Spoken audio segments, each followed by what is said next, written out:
Okay, ngayon guys, tingnan natin. Ganito ang nangyari sa ating third gear na synchronizer teeth. Yung tinuturo ko guys ay worn out na. Kaya hindi na mag-fix yung synchronizer sleeve. At natatanggal na siya, na-release na siya guys. Hindi na siya diamond ang forma niya. Kaya tingnan nyo guys, pag pinasok natin yung yung sleeve na yan, may i-slide na siya guys, no? Kaya yan ang pangunahing dahilan kung bakit natatanggal yung ating nagre-release yung ating linkage sa third gear. Kaya ang ginawa natin ngayon guys ay tingnan natin kung ano ang magagawa natin. Yan ang mangyayari. Nare-release siya kasi madulas na siya eh. Hindi na siya naglalak yung ipin niya guys.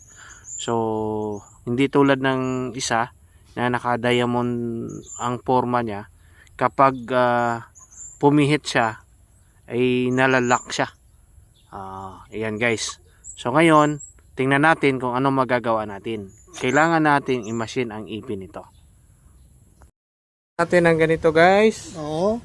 Kailangan natin ganito at saka yung ito. So ito na yung finish natin, yung mga nagawa na natin dito. Tingnan nyo guys ha. Ito guys guys. Ito guys tingnan nyo guys ganyan Ito yung mga bagong gawa. Yung mga napahak, huwag nyo na intindihan yan. Subukan natin guys ha. Paulo. Sige. Okay guys. Ito guys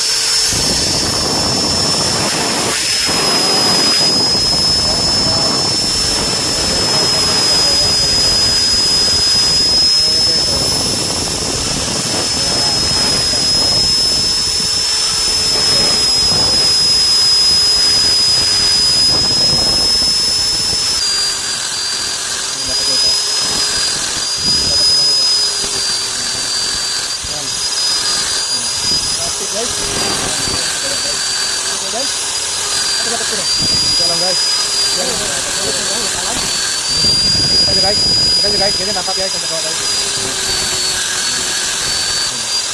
Huwag isama yung dulo guys.